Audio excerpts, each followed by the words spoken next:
Hey, everybody, welcome to Friday. The last piece that we're going to read for our success unit is what we're going to cover today. And good news, I'm going to give you a little break. All I'm going to ask is that you, much like I did on my paper copy, I know you don't have a paper copy at home, but you do have a physical copy, or not physical copy, but a copy that I'm going to provide you via digitally, and you can just write down some notes. But I do want you to take notes over this. So even though there's not a 200-word assignment associated with this, you still need to take notes, like I have taken notes over this piece that you're about to interact with, which is "Don't Eat Fortune's Cookie," which is a speech by Michael Lewis. Michael Lewis is an author. He's most famous for his book Moneyball, which he'll bring up in this speech. And he's giving the speech at a graduation address to Princeton University, which is an Ivy League school, one of those fancy schools that sound very impressive. And so that's what we're going to interact with. We're going to see what Michael Lewis has to say about success. It's a little bit different than how the other pieces have talked about success. He adds a new wrinkle, a very important wrinkle that I think you need to keep an eye out for and think about as we go forward. So as I mentioned before, though, no 200 words for today's. I do want you to interact with the speech, though. This is a really, really good speech that will help you, that you can refer to and use in your success project that I'll talk about next week on Tuesday.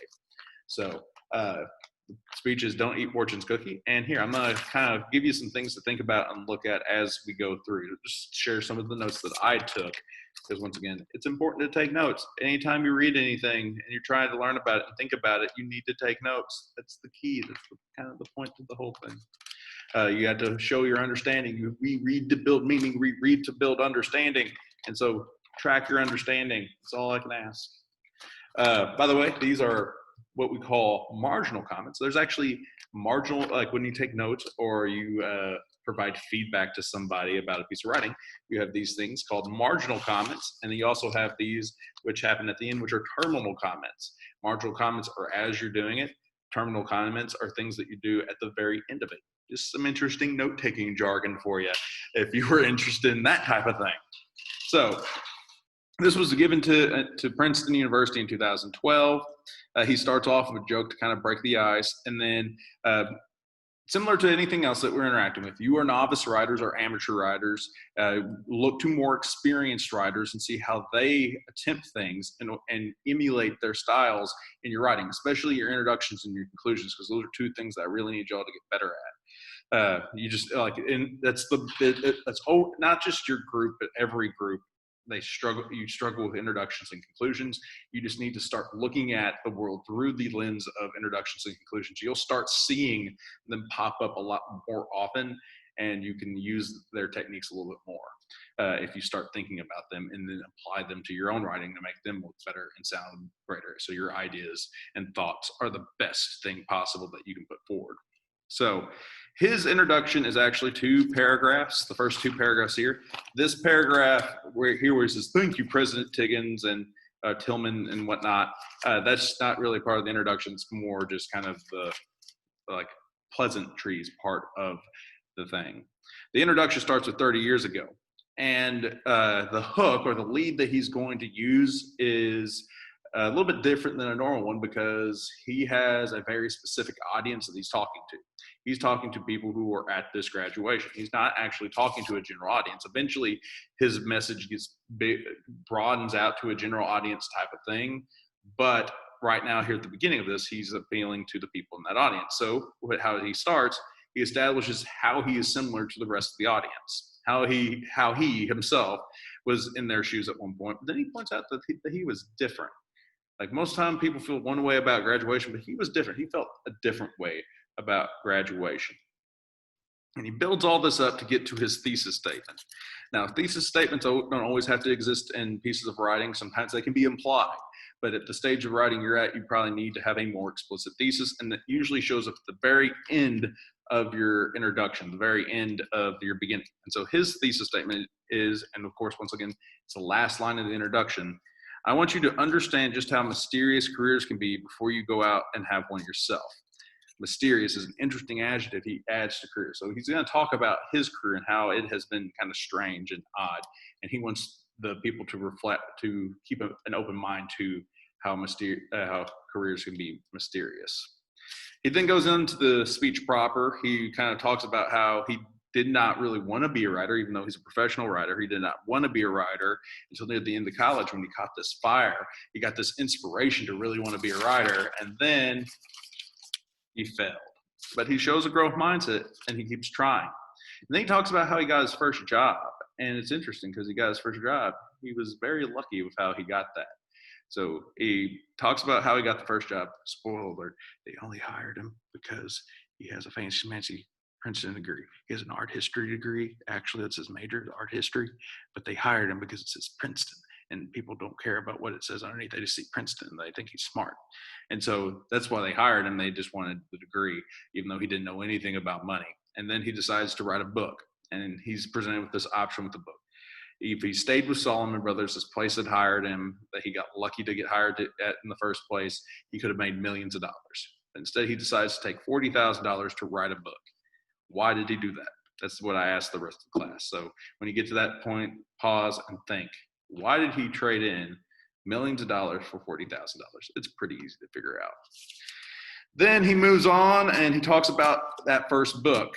And he does an interesting rhetorical device. He uses a very interesting rhetorical device here at the end. This is on the second page of the PDF, and it's the second to last paragraph. It's near the very end. And here's what he kind of says. And you'll watch it in the video, but following along right here. Even I could see there was another truer narrative with luck as the theme. He's talking about his success. His success was due to luck. What were the odds of being seated at the dinner table next to the Solomon Brothers lady, of landing inside the best Wall Street firm from which to write the story of an age, of landing in the seat with the best view of the business, of having parents who didn't disinherit me, but instead sighed and said, "Do it if you must," of having a sense that of must be kindled inside of me by a professor of art history at Princeton, of having been let into Princeton in the first place.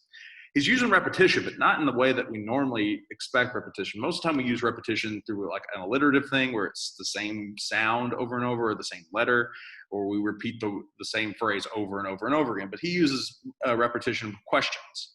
And there's a reason why. And think about it for a second. The repetition, I'll let you think about it for a second. But he repeats question after question after question and is trying to tie that to the idea of luck, how success equals luck. Question after question after question. If he answered no, or if the answer was no to any of those questions, he wouldn't be where he's at. So he's essentially lucky that he was able to answer yes on all those questions. Think of it like a coin. He's flipping a coin, and every single time it's landing on heads. Landing on heads that many times in a row, you are a very, very lucky person. And so he is very lucky that flipping that coin didn't land tails one time. He then moves into this interesting broader point that he talks about how people really don't, he even says this line verbatim, people really don't like to hear success explained away as luck, especially successful people. And that's something, another line I want you all to kind of think about is that, people really don't like to hear success being explained as luck. In fact, often whenever I teach this in class, people kind of get upset and they're like, this guy's kind of dumb, but I honestly think he's telling a little bit of the truth. And those people that get upset, because they're ones of those people who don't want to hear that success equals luck. And a lot of a good chunk of it is. He then goes on to talk about Moneyball for a long time. In fact, almost the entire third page of this PDF is discussing Moneyball. Why Moneyball? Well, it's his most famous book. It does involve luck at some point. But he does do an interesting thing because Moneyball talks about baseball and sports, and not everybody is into sports. But he does do a good way of transitioning and try to bring the audience in, even if they're not sports people. And he does it with this particular line. I like how he normalizes the bigger point that he's trying to make right here when he says, forget baseball, forget sports. Here you have these corporate employees paid millions of dollars a year. They're doing exactly the same job that people in their business have been doing forever.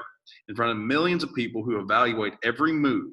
They had statistics attached to everything they did, and yet they were misvalued because the wider world was blind to their luck. So the way he normalizes the bigger point right there, because he has the metaphor of baseball, the bigger idea of baseball, and the metaphor of baseball that he's exploring, he normalizes it and he brings it down to something that's a little bit more approachable to a general audience. Then he finishes off with this, or not, he starts to get close to his conclusion. And there's a very interesting line he says right before he moves into his like descent of his conclusion. Above all, recognize that if you have had success, you have also had luck. And with that luck comes an obligation. You owe a debt to the unlucky. Because think about it. Every time he's been successful, someone else has been unsuccessful. Because he went to that dinner party, someone else didn't go to that dinner party. Because he got into Princeton, someone else didn't get into Princeton. So he was lucky and someone else was unlucky as a result. Now, part of it, yeah, a little bit of hard work is part behind it, but there's a lot of luck that came into him having all those heads line up over and over and over and over again. And he says that you owe a debt to those who are unlucky. You need to pay back the luck. And so, in my 7th hour class, a kid actually was asked, how do you do that? And here's how. He explains it by using this cookie experiment that happened.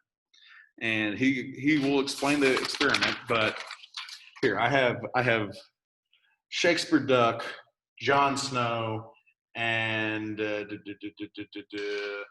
this elephant. All right, so Shakespeare Duck. So these are the participants. As I lower this down to, there we go. These are the participants in this experiment. Shakespeare Duck, Jon Snow, and this elephant. They're picked at random. All right. And then at some point, the person that was running the experiment said, all right, you're the leader. All right. And then they start working on this project they're trying to solve. And then at some point, they bring in a plate of cookies. There are 4 cookies on this plate, but there's only 3 of them. So each of them gets 1 cookie. Where does the 4th cookie go? Well, at the beginning of the experiment, they just said some random person was the leader. These 2 people did not even bat an eye, and this person, Shakespeare Duck, ate the cookie, the 4th cookie. They thought they deserved the 4th cookie, and the other 2 didn't complain, and they just naturally thought they deserved the cookie. The way Michael Lewis, sorry about me putting my toys back, the way Michael Lewis describes the way that this cookie is ate is a really great description. Now I want to read it, and I want y'all to think about why he describes it this way. Not only ate it, but ate it with gusto, lips smacking, mouth open, drool at the corners of their mouths, and in the end, all that was left of the extra cookie were the crumbs on the leader's shirt. It was a pretty good cookie. I'll just say that. Then we get into our final 2 paragraphs. He has the experiment. And he's talking to these people at Princeton who are just about to graduate from Princeton, who are in the same shoes that he had and are about to depart in the world with this extra cookie he keeps on referring to. He connects the metaphor of the extra cookie of the experiment to the audience he's talking to. That's how he ends it. That's how he concludes it. He takes this metaphor and applies it to the readers or to the listeners, to the audience.